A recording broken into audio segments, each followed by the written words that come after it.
Please welcome to the stage the not-so-silent Planet!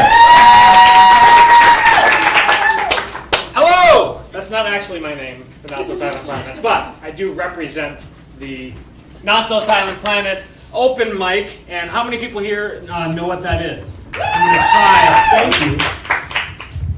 Oh, it says, yeah, all right. Yeah, I always like to start out awkward. That's just my thing. All right. So, wait, how many people clapped there? Like 3? 4. Okay. Well, for those who don't know, I'm not going to try to take a lot of time. My name is Ben Sandel. I'm the host of the Not-So-Silent Planet. We just ended our 4th season, and next season, season 5, is going to be at a different venue than Kieran's. And that will be announced shortly. We'll also be at Convergence, so if you're interested in signing up, it is the only open mic, recurring open mic in the universe, as far as I know, that is dedicated to speculative fiction, which is a blanket genre that includes sci-fi, fantasy, supernatural, horror, alternate realities, all of that kind of anything that it just takes place in a reality other than our own.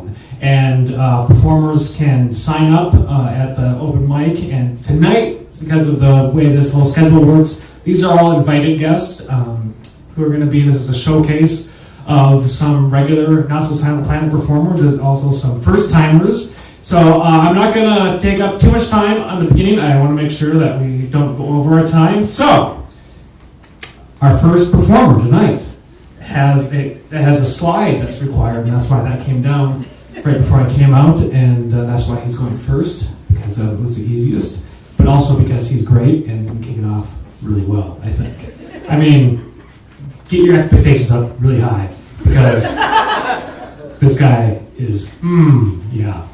I don't know what just happened to me. Okay. All right, he has a book that you can buy on Amazon for $8, and it's called The Lecture Tour, which is a collection of all of his spoken word material. Please welcome one of the Not-So-Silent Planet regulars and who's been coming since the beginning 4 years ago, Pat Harrigan.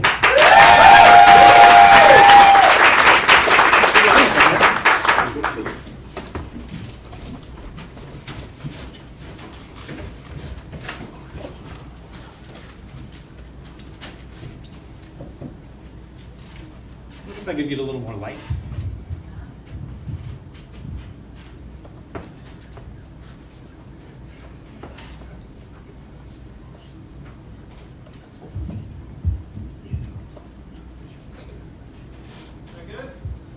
Sure. Stand on the other side of the mic. The drop-down screen might be blocking the light. Thank you. Good evening. And thank you for coming tonight. Some of you may be familiar with the Yokohama-based manga writer and artist Itsuke Ito, better known by his pen name Quixote Ito. He is a somewhat notorious figure in his native Japan, but his fame has not traveled far, and none of his work has yet been translated into English, although much of it, I'm sure, would appeal to fans of Naoki Urasawa, Takeshi Obata, and Junji Ito, among others. But unfortunately, Mr. Ito has even found himself unofficially blacklisted at home as the result of certain of his unpalatable political convictions. He was recently dropped by his longtime publisher and has received polite but cool rejections from several others. And so I have undertaken, on his behalf, to meet with certain American publishers, such as Bento Books and Fantagraphics, in order to secure an agreement to publish his most recent work in progress, and it is for that purpose I am speaking with you here tonight. I hope you will join me in advocating for Mr. Ito's work.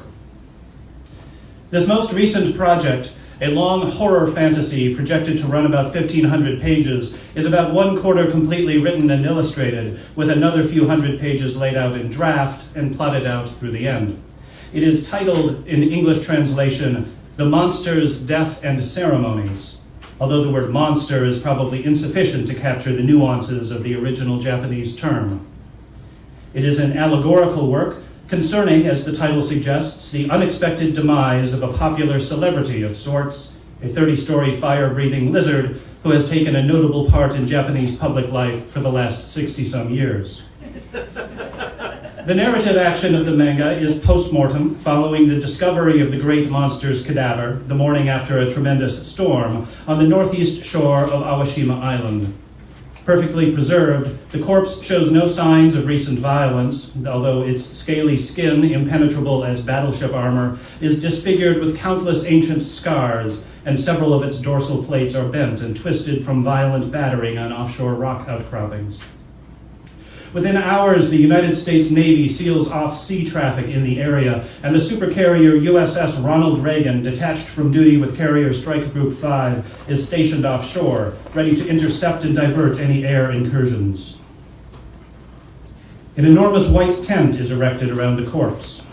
Scientists from the Japan Atomic Energy Agency, prepared with anti-nuclear bacteria, are on site immediately, concerned about the atomic furnace in the creature's gut, but it is quickly determined that the unknown uranium-like material there is decaying at a preposterous rate. Within days, the monster's bowels are sealed with 10,000 tons of cooling lead. After which, nothing. Mr. Ito's next 30 pages form a largely silent sequence as the scientists and soldiers wander with some aimlessness around the body, conducting mysterious tests. In montage, we see silent, grieving masses of people gathering on shores, holding candles and beads and effigies, crowding into small boats which are turned back by the Navy. No birds fly over this part of the island, no scavengers approach, and no signs of decay are evident on the body. An especially pompous Western reporter, only a handful of reporters have been allowed on site, compares the beast to Father Zosima in Dostoevsky's The Brothers Karamazov, apparently forgetting that the body of that holy man did not, in fact, lie uncorrupted forever, but instead began to rot and stink like every man's. And so in time does the monster's, but with a mild, inoffensive odor like fresh scallops. The mouth foams, the great brown eyes, still open and staring, begin to deliquesce, and the skin to flake off in huge, crinkly sheets like nori. Soon hundreds of strange, clawed vermilion crustaceans the size of dolphins arrive from the ocean, skating on the water like enormous Jesus bugs. Moving relentlessly over the shore and diving into the deep, they return with brightly colored lumps of coral, which they pile in fan-like patterns radiating out from the corpse. Building this up, the lobster things reach higher and higher on the body to clip off portions of flesh, sacramentally perhaps, and return with them to the sea. At this point, the authorities relent and allow the teeming hordes of men, women, and children who have now arrived from all corners of Asia to complete their journey of mourning. A memorial service is hastily arranged. To incinerate the body is deemed a dangerous proposition, so it is determined to allow the scavengers to complete their work of disassembly and then to inter where it lay whatever is left, with a stone breakwater constructed to prevent the waves from ever again exposing the bones. A secular eulogy is delivered by Prime Minister Shinzo Abe, who is depicted here, in contrast to the detailed realism of the rest of the characters, as a ridiculous chibi-style figure with a wide, cartoonish mouth, Hitler mustache, and large, feminine-lashed eyes, who needs to stand on a thick stack of comic books in order to reach the microphone. Nearby lounges the disgraced far-right former defense minister Tomomi Inada, depicted here in an embarrassingly lewd, hentai-ish manner that I will not describe. It is from this point that the satirical elements of the story begin to grow more pronounced, and it behooves me to point out that there is a tension of sorts between Mr. Ito's bold draftsmanship, with confident depiction of even the most outlandish events, and the sometimes fragmentary or hyper-local political and parodic metaphors present in the script, but I have no doubt that these perceived incoherencies will be thoroughly resolved when the project is complete. Japan's leading news broadcasters deliver reverent encomia to the dead beast, recounting its many kindnesses performed for the country, the many villains vanquished, and its service as role model for several generations of young boys. A single dissenting voice is heard from a marginal left-wing commentator who points out that the beast was, in fact, responsible for over 300,000 deaths, mostly civilian, plus uncountable radiation sicknesses and cancers, and 15 trillion yen in damages the first few times it decided to visit Japan. But the same pompous Western reporter mentioned earlier shouts him down indignantly, proclaiming that a state funeral is no time to delve into what Joseph Conrad once called the abyss of moral reflection. He was the first to shout, but far from the last, because soon from nowhere, A cloud of choking smoke descends over the island.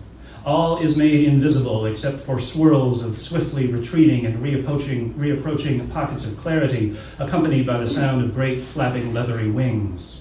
Then a shuddering of the earth, a mechanical whirring like an aircraft hangar filled with malfunctioning dynamos and the smell of burning oil. Panicked, the crowd stampedes, crushing each other, individuals now and then plucked upward into the sky in a flash of grinning gold-glowing teeth. All is anarchy.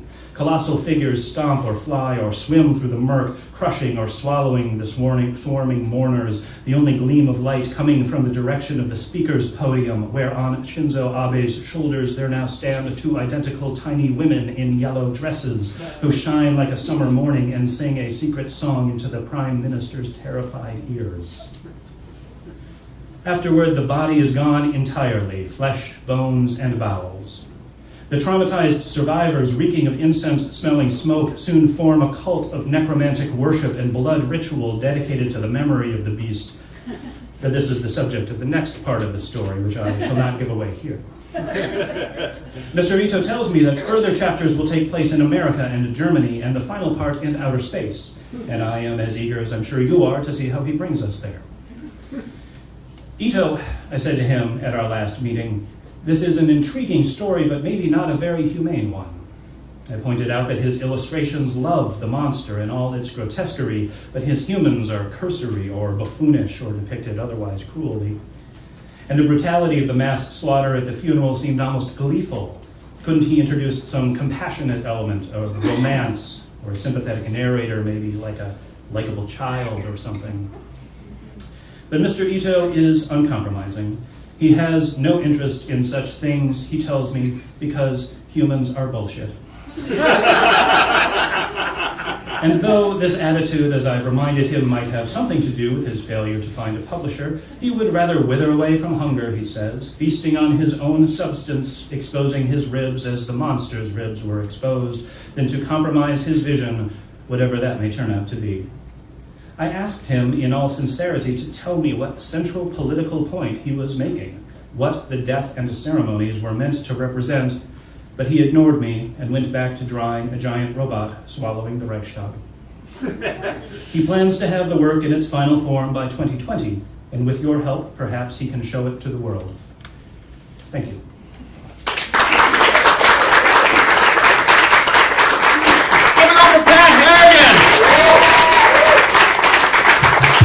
Thank you, Pat. So one of the things I like about hosting the Not So Silent Planet is for one, it's unusual usually for a storytelling open mic to not be nonfiction, and so as people come out to it who are interested in the genre fiction and want to give it a try, and it's very exciting to see new people come up and want to try out their material or sci-fi or fantasy material on the stage, especially when there hasn't had an opportunity to do that in other places. And this next performer had started coming to the Not So Silent Planet this year and then got inspired to perform on stage for her first time at the Not So Silent Planet, and then has come back a couple more times to perform, and I thought it would be great to have her be on the showcase show. So please welcome Margot Prescott.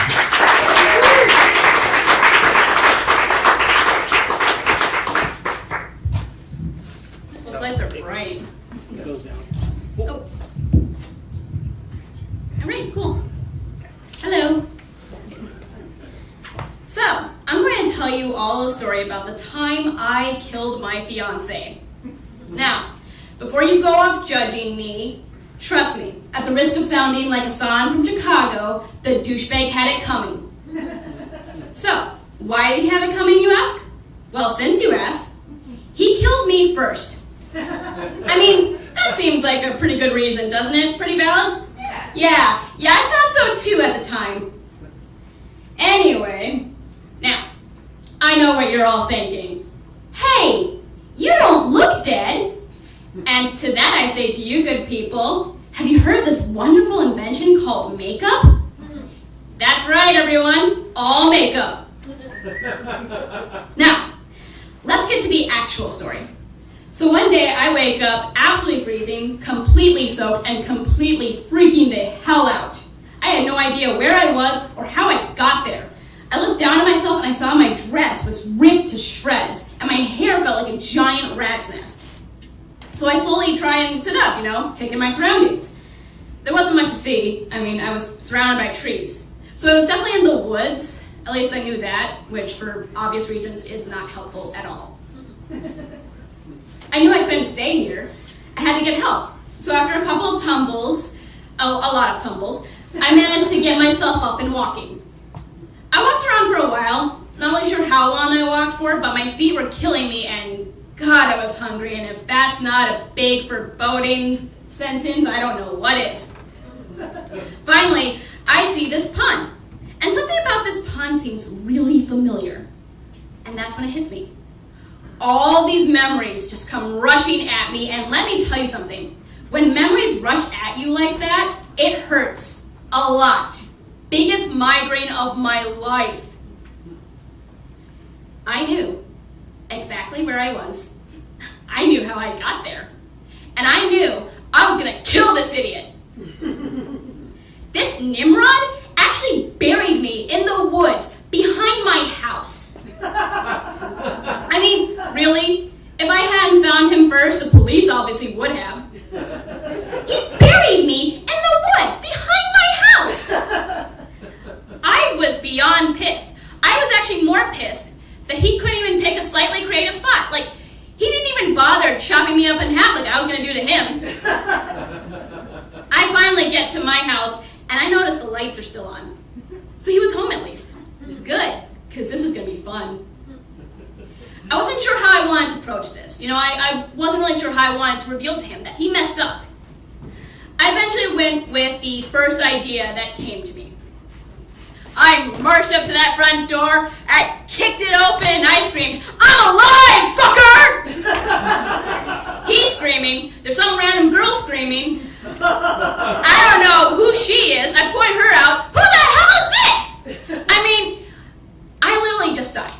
He literally just killed me, and he's already shacking up with someone else. So she runs away. I don't really care, I'm focused on douche. And he's just screaming at me. He's screaming, "You're supposed to be dead! Why are you dead?" Well, I definitely don't feel dead. Making sure my voice dripped with just the right amount of sarcasm. The amount that I knew he hated, because it sounded like I was condescending him. And at this moment, I was. He just kept going on and on and on, saying I was supposed to be dead. He killed me. I should be dead. Don't you think I know that? Don't you think I'm wondering why I'm not dead? Well, anyway, suddenly the douchebag runs at me and strikes me in the chest with a knife. I'm just staring down at it, and the weird thing is, it didn't hurt, but it made me more angry. And suddenly, I'm screaming like a freaking pterodactyl. I didn't even know I could make that kind of noise. It is amazing what seething rage will bring out in you. By the time I finally stopped screaming, I kind of blacked out a little bit there. And when I came to, I saw him on the ground, and let's just say was not pretty. Suddenly, I hear people coming, and I realize it's the cops. Somebody called the police. Who wouldn't have if you're hearing all of this screaming and bone breaking and all that? And do you know what the best thing to say to police officers when you're standing over your ex's mutilated body, blood covered all over you? It's definitely not, "Well, he killed me first." And just like that, it was no longer home for me anymore. It was jail. And I eventually got out. I served my sentence. The inmates were a little freaked out by my appearance. They don't have a lot of makeup in jail, and it's really hard to keep your skin from falling off when all you have is Elmer's glue. Anyway, that about sums up my story. The moral of the story is, even if you believe you are in the right, it's best not to kill your fiancé. Thank you. Michael Prescott, keep it going forward. So this next performer is has been coming as an invited guest to the Not So Silent Planet a couple of times, and he's also one of the organizers of this event, and he is a member of Fearless Comedy, so I thank him for taking some time out of his busy schedule to read a story here. He will be performing improv for the Theater of Public Policy at the Bryan Lake Bowl every Monday in April and May. Please welcome Duck Washington.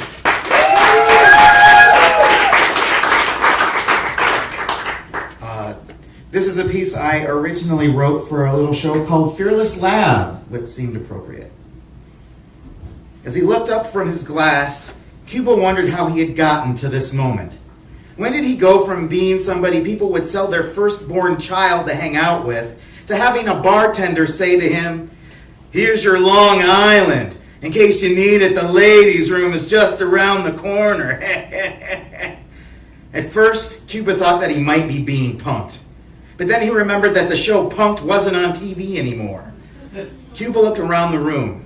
The man who had asked to meet him there was already 20 minutes late. He felt like he should leave, but he knew that he had really run out of options. Mr. Severe represented the only potential agency that was seriously taking his calls. "Cuba Gooding Jr., a man exclaimed as he walked through the door. He was a tall, well-built, muscular man wearing a nice suit and a pair of thick black-rimmed glasses. "Please allow me to shake your hand."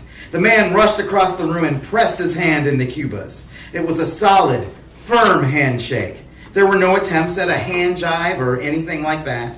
For the first time all day, Cuba felt like he was finally being shown some respect. "I am Christopher Severe. It is such a pleasure to meet you. I hope you will forgive my tardiness. I sincerely apologize for being late. Sam, we are going to take the table in the back as it's a little bit better for a one-on-one conversation." Cuba's face sunk at the realization that Mr. Severe and the bartender appeared to know each other. "I hope Sam didn't give you a hard time. His brand of humor is definitely not everyone's cup of tea. Plus, I think he might be a little jealous of you. Please, follow me." Jealous of me, Cuba thought. The idea of it appealed greatly to his sense of vanity, and so Cuba followed Mr. Severe begrudgingly to a table in the back room of the bar. The section was mostly empty, except for an old man watching Green Hornet reruns on a small TV. "Cuba, if you had to do it over again, your career, if you could do your whole career over again, what would you do differently?" Cuba's mind immediately filled with more than a dozen missteps. Films like Daddy Day Camp and Snow Dogs. TV commercials where he worshipped Michael Jordan's underpants. And the most embarrassing blemish was easily Ben Carson. I played Ben Carson in Gifted Hands, the Ben Carson story. He was embarrassed. It seemed like such a far way for a former Oscar winner to fall. "The Ben Carson story," said Mr. Severe. "A flag that for all intents and purposes that your career had just about ended." It's not so bad, is it?" Cuba defended.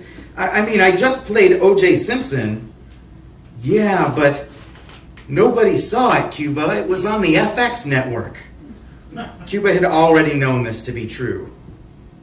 "Mr. Gooding," said Mr. Severe, "what if we could hit the reset button? Restore all of your fame and notoriety and let you end your career with the financial success and respect and admiration you had while doing Jerry Maguire.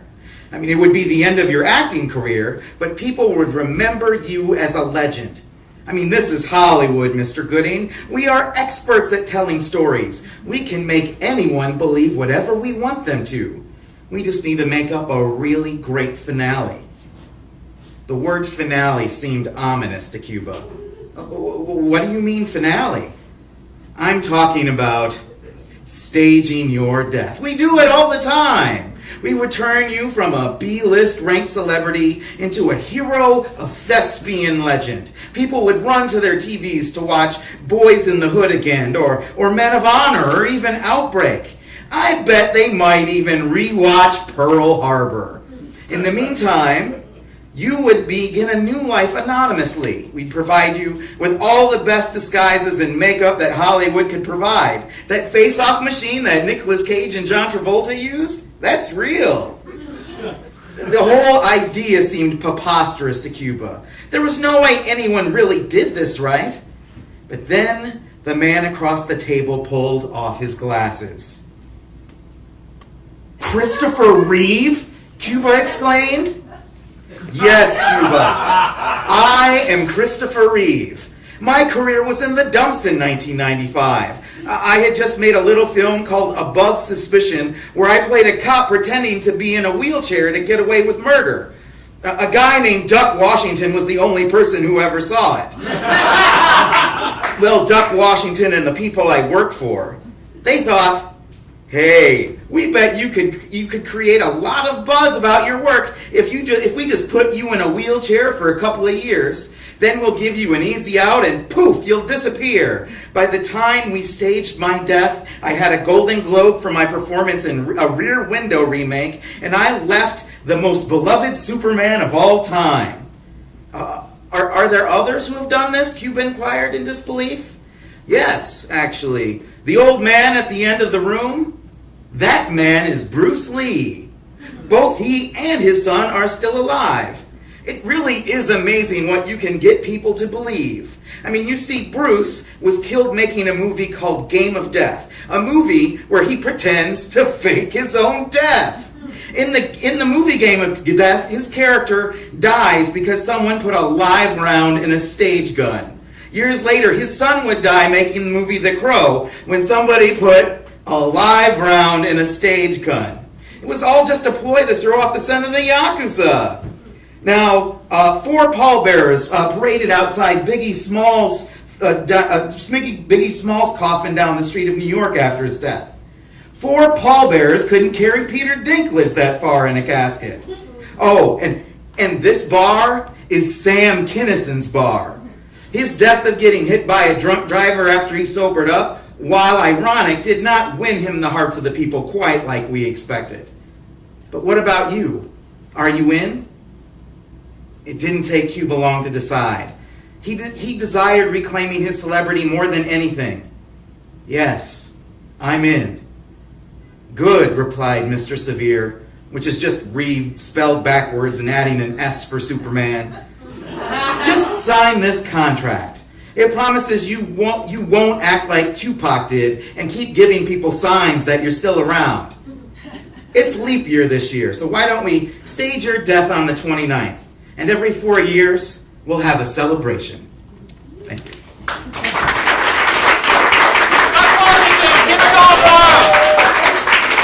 Keep it going for Die Laughing 6.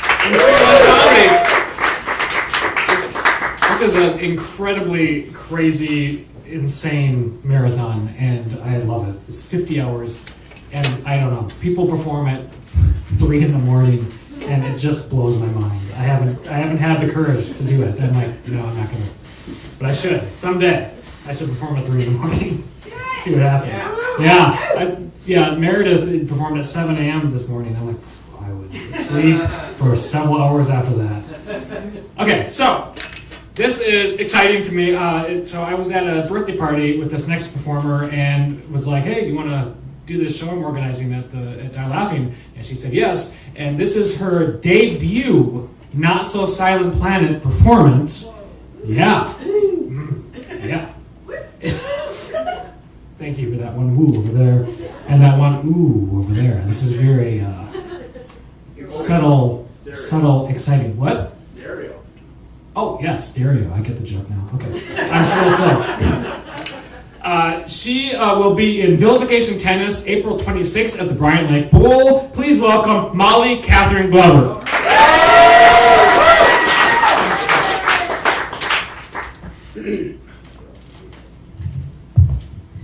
The Village. My grandparents bought a cabin on Deer Lake in St. Croix Falls, Wisconsin, when I was very, very small.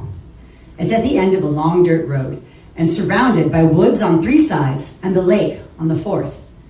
During summers, we would spend a few weeks up there so my mom could work. She was an attorney.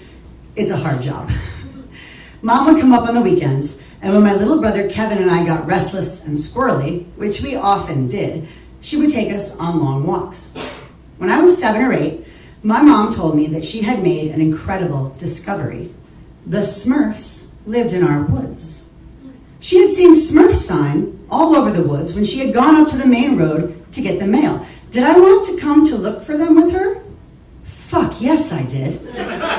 Since you probably don't know the facts about the actual Smurfs, I'll give you a brief rundown. The Smurfs possess magical abilities. Powerful magical abilities. They can move incredibly fast. So fast the human eye can't follow them.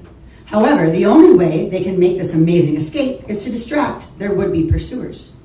Upon being sighted by a human, the Smurfs instantly freeze and then leave a shell of themselves behind as a decoy to buy them enough time to speed back to the Smurf village, similar to how lizards drop their tails. As Smurfs are incredibly busy creatures with a variety of hobbies and jobs, they are usually spotted while performing some sort of task, and therefore the shells they leave behind reflect these activities. But how do you know where to look for a Smurf with such a large area to cover? Why, by looking for Smurf sign, of course. Smurf's skin is actually dewy and glossy, and they leave a sticky sweet residue on any and all surfaces that they touch with their bare skin. They wear shoes, so there's no use looking for tracks. If you find this sticky, shiny, blue substance, you know there is a Smurf nearby. My mom told me all of this, and I took it for the gospel truth. Several times during the many summers to follow, we would go on Smurf hunts, all of them fruitful. I found a Smurf in scuba gear in the shallow water of the lake's edge. I found a Smurf holding a basket of berries near the raspberry thicket at the end of our lane. I found shells of Smurfs sitting on mushrooms, picking daisies, and shoveling dirt. Each time, I would first follow a short but obvious trail of sticky sweet blue goo to the location of the Smurf and its left behind shell.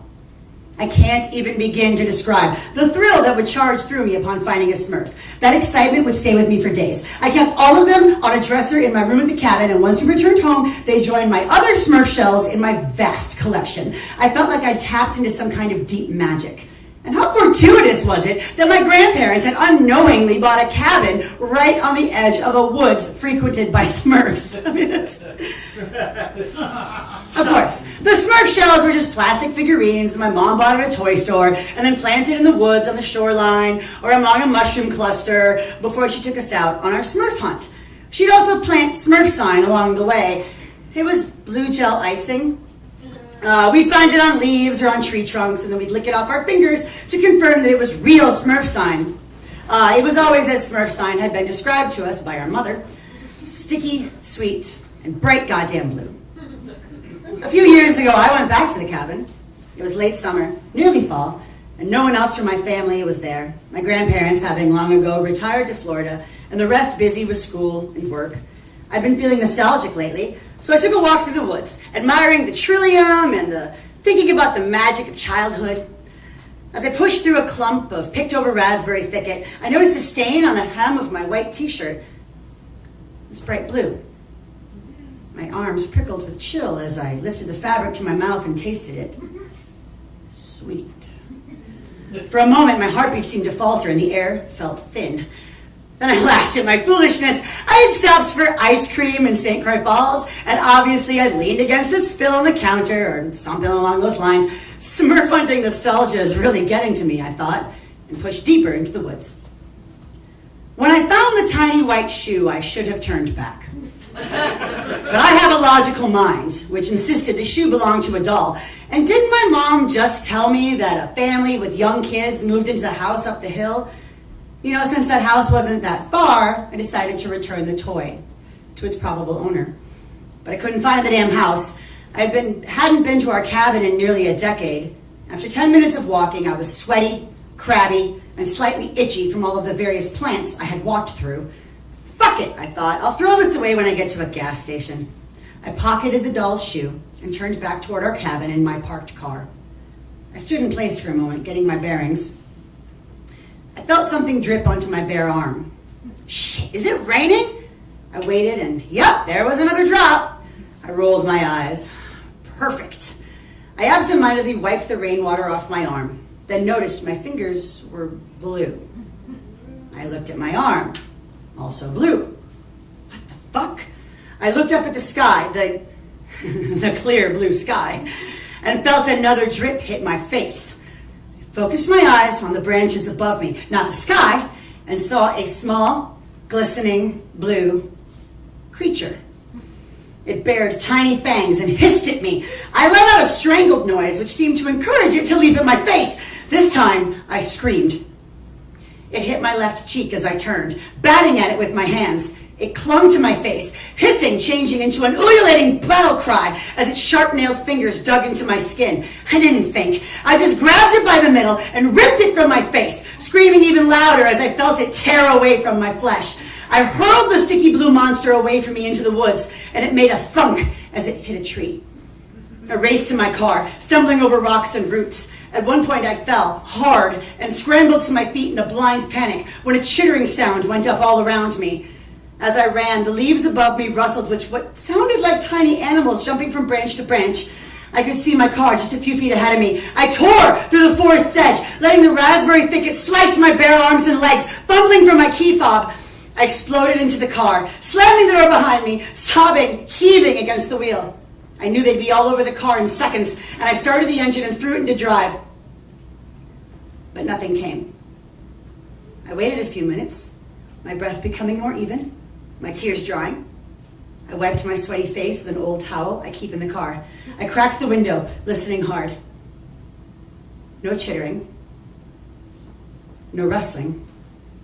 Just the gentle sounds of the lake lapping at the shore and my Nana's wind chimes in the distance. Did I imagine this? I glanced in the rearview mirror. 2 cuts from my temple down to my cheek. My blood, already thickening, oozed out from the ragged edges. The skin around it was bruising, slightly blue and swollen. My hands were bruising too, the pale blue of what would probably become a couple of really nasty marks. I eyed the cuts again. Could have been caused by a branch, I thought. You were so panicked, who knows how many branches hit you? But it didn't look like it was made by a branch. It looked like... I got back out of the car and listened hard. Nothing. Even the wind had died down. In the unnatural silence, I stood like a statue and listened to the thrum of my heart. I dug in my pocket, pulled out the tiny shoe, and hurled it into the woods. What the fuck just happened? Exhaustion crashed over me. I briefly considered going back into the cabin to sleep, but it felt ruined. Wrong. I decided I had imagined it. The thing. Its teeth. The wet thwack of it hitting the tree. It's hot today, I told myself, and you've been stressed at work. Besides, any other explanation was impossible. After a deep, shaky breath, I nodded my head a few times and turned back toward the car. That's when I saw my reflection in the windows. There were bright blue spatters across my white t-shirt. Bright blue streaks in my hair that I hadn't noticed in the tiny rearview mirror. Shaking, I touched a fingertip to the stuff in my hair and brought it to my mouth. Sweet. I heard a noise behind me and whirled. The tiny white shoe flew out of the tree line and dropped onto the gravel road. The stillness was shattered by a flock of birds fleeing the pines. My keys dropped from numb fingers as singing swelled all around me, coming from every tree, every rock, everywhere, everywhere, everywhere! La, la, la, la, la, la, la, la, la, la, la. Thank you.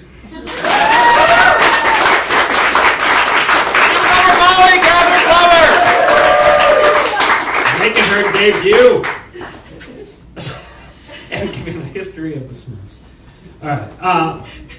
So, one of the rules of the Not So Silent Planet is that you stick to your time, which is up to 7 minutes, unless you're an invited guest, which is up to 12 minutes, and that the story, poem, stand-up comedy, whatever it is speculative fiction.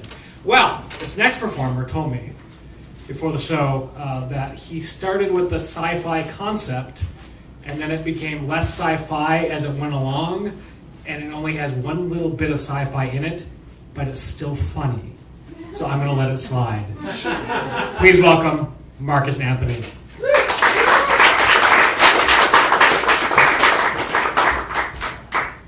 Marcus Anthony, everybody. All right, you guys ready for some sci-fi? Well, you are not in luck. But this does have one sci-fi element in it, and you can see if you know what it is. Because this story is about the time we stole a grown man's Wienermobile. This is back in high school. At first, we were sitting around bragging about not going to homecoming, and then it became, yeah, let's go, but let's crash it. And that's when I pitched this idea to everybody of crashing the homecoming parade with a giant wiener. It'd be a real dick move, a real cock block. The one last chance to stick it to the man. That was the gist. The mark, in this case, was a man named Mark. A short, bald penis of a dude who was clearly compensating for something by owning such a large vehicle. He kept his horseless sausage in a pole barn with the keys hanging on the opposite wall from the only window. A lone dog stood guard. If we were going to do this, it might require some planning. It was to be a heist, and we'd need a team. First, there was Tom O'Reilly, who professed to be the frontman of a band called Satan's Mennonites, a band none of us acknowledged, despite the fact that we were the supposed members. It's not that we didn't want to be rock stars, it was more to do with the fact that none of us played an actual instrument, including Tommy. But he also was the only one with a groupie, his girlfriend, so what do we know? Second of the co-conspirators was said girlfriend, Anna Lee, who preferred we referred to her as Diana Prince, a name she insisted on into her late 80s. She was just the kind of girl who'd rather smoke pot with us musicians than dress up and go to some stupid dance. Third in the quartet was Charlie Chewbackovitz, a.k.a. Chewbackovitz, a.k.a. Chewy, an Orthodox Jew who was so damn hairy he had a mustache by second grade, chest hair by high school, and was a full-blown wolfman by the time of the story. He was also the only one with glasses and thoroughly abused our ignorance on the knowledge of optics, convincing us that if he held his glasses a little farther from his face, he could see great distances. So he'd make the perfect lookout. That way, he would know to run away before any of us. Last but not least was me, who had skipped a grade, so I was not just the youngest, but the shortest. Shorter even than Anna Lee, Diana Prince. I made up for this by wearing cowboy boots and a 10-gallon hat. I first donned the costume for Halloween my freshman year and never dropped the act. Eventually, people didn't even notice. My father stopped asking me to remove my hat at dinner. My boots went unmentioned during Phi Ed, and no one seemed to notice the slight Texas drawl that crept into my dialect. I had gone full cowboy. The heist was simple, and there was no chance it would go wrong. All that was necessary was for everybody to do their fucking jobs. First, we'd have to pacify the dog. A single bark could blow our cover. Chewy had constructed a mock trebuchet for history class, which allowed us to catapult a porterhouse steak about 50 yards to fall right at the dog's feet. Only Chewy was a horrible shot and missed, landing the porterhouse on the roof. Luckily, we had a rotisserie chicken for backup. And luckily, that landed on target. Only it landed directly on target. The dog was not completely unconscious. Next was to get inside the pole barn and get the keys. The window was only big enough to poke your head through, and that's where Anna Lee came in. Diana Prince. Her bird. She had trained her parrot to fetch upon command. As she removed her parrot from its cage, she began reciting facts as though we were on a field trip to the zoo. Did you know parrots' feathers contain natural antibacterial agents? Did you know some parrots can live to be 100? And did you know parrots have an excellent sense of smell? In fact, Diana Prince had taught her parrot, named Scooby, to hone in on the smell of Oscar Mayer products, specifically wieners. And now she would demonstrate. She slipped him through the window and we watched. What she had not anticipated was the fact that everything in that pole barn smelled like wieners, especially the Wienermobile. So the bird spent the first few minutes flying everywhere but where the keys were, and pooping, lots of pooping, which later would be the deciding evidence against us. Eventually, mostly out of boredom, the bird grabbed the keys and brought them to the window as planned. Diana Prince gave Scooby a snack. Had the bird done this right away, it would have been very impressive. And now the dog was waking up and we had little time to lose. Moments later, that dong of a vehicle emerged from the pole barn and slipped into the darkness of night. The dog never even barked, but silently watched us drive away like an underpaid security guard watching a hobo steal a napkin dispenser in the food court. The heist had been a roaring success, but the best part was yet to come. Just as the homecoming parade was ending at the high school, we made our dramatic entrance. Diana Prince, was at the wheel with a parrot on her shoulder, Chewie riding shotgun, Tom shooting fireworks out of the ass of the truck, and me on the roof, riding the old dog like a rodeo bull. The fact I was already dressed in cowboy boots and a hat was especially convenient. It would have been a perfect time for the school newspaper to take a photo. Instead, the school photographer chose to run for cover, as did most of the football squad. The wiener was hard to steer and even harder to stop. So when I say we crashed the party, I mean we took out a fence, 2 trash cans, and knocked over the hot dog stand. But that wasn't even the best part. Because despite us nearly killing everyone present, when we did roll to a halt, the student section erupted in applause and cheers. We were finally rock stars. I wasn't standing on the tip of a wiener so much as I was standing on top of the world. Our parents didn't think our little stunt was so funny, and the cops were demanding we step out of the vehicle. 1 minute, I had a 30-foot wiener between my legs. The next minute, I was getting frisked with my hands up against the bun. That was the front page photo of the school newspaper. They took the whole crew downtown and interrogated us like hardened criminals. But none of us would talk, except Scooby, who wouldn't shut up. They didn't let us go until the old man wiener came down to identify his vehicle, as if the description wasn't enough. Luckily for us, he decided not to press charges. He didn't want to be a dick. And on that day demonstrated true grace, if not a little embarrassment.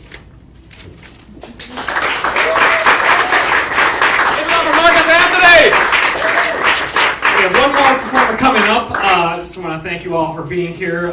The Not So Silent Planet will return in October. We do the third Tuesday of the month, October through March, and we will announce the new venue. And we also will be at Convergence. If you want to sign up, there's going to be an hour of open mic and an hour of showcase at Convergence. The time and date has not been set yet.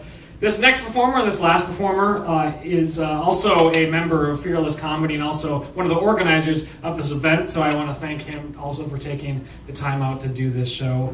Please welcome Tim Wick.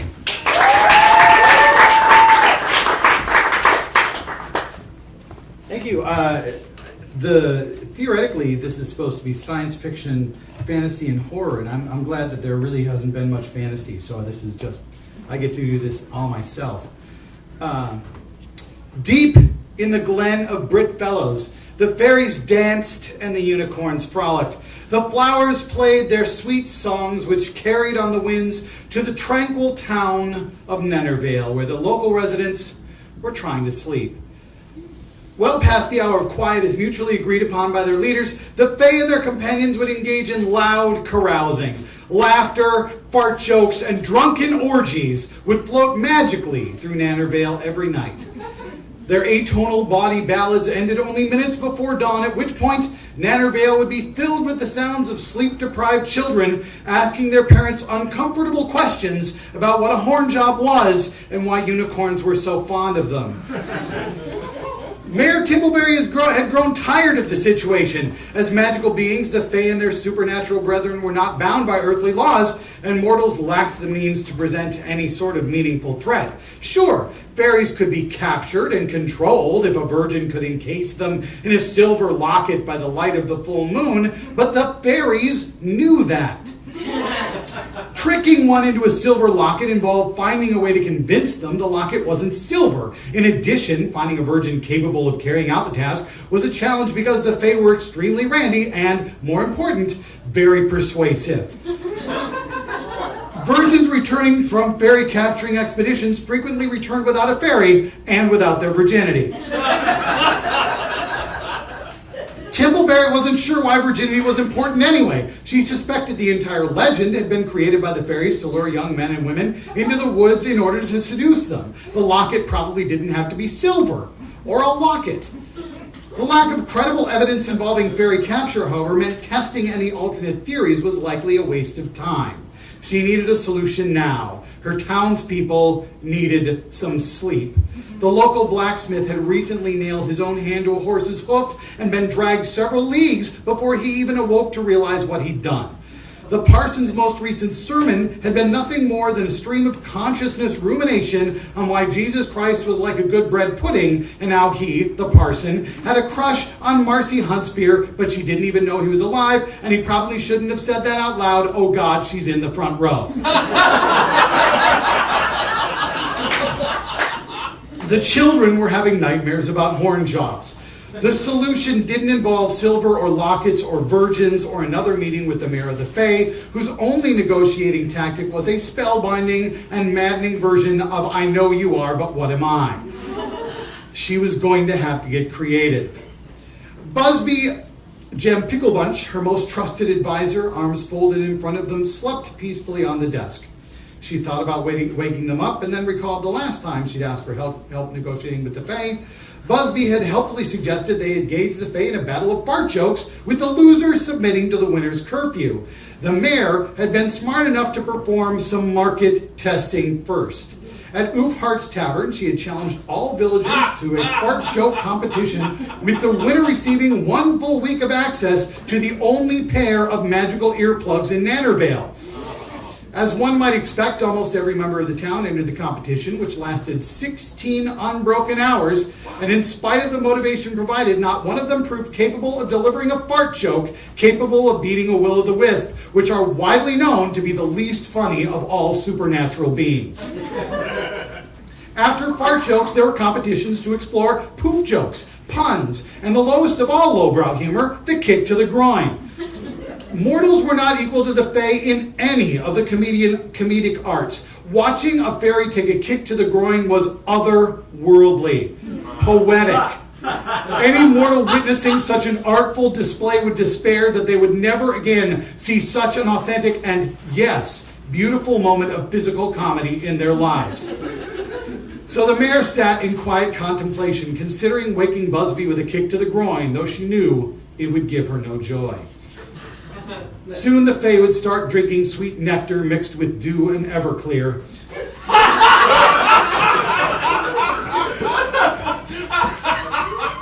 The unicorns would start doing unspeakable things with the Ents. The will-o'-the-wisps would practice their fart jokes, and the banshees would heckle them loudly. If you thought sober banshees were loud, you should hear drunk ones.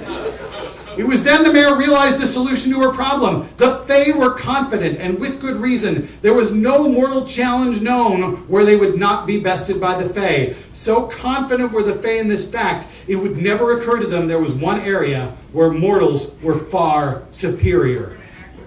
Drinking. A few drops of wine was enough to transform a prim and proper unicorn into a sex-obsessed beast who didn't give a good goddamn who was a virgin and who wasn't. The fairies could do a lot, but they couldn't hold their liquor. The most lightweight 10-year-old could outlast the most robust troll, and that would be their undoing. She would make it appear as if every advantage was theirs. They could choose their own champions as well as the champions from the village of Nannervale. They could choose the type of liquor to be consumed, but they would have to drink the same amount. And she would declare the terms of victory, that whoever lost consciousness first was the loser. It would work. Her villagers might actually get some rest before any more of them were maimed by sleeping carriage drivers. During the after party, the Fae and mortals would drink together, and inevitably, the Fae would end up passed out on the tavern floor. At which point, the mortals would kick every one of them in the groin. It might not be all that funny, but it would be fair. Thank you.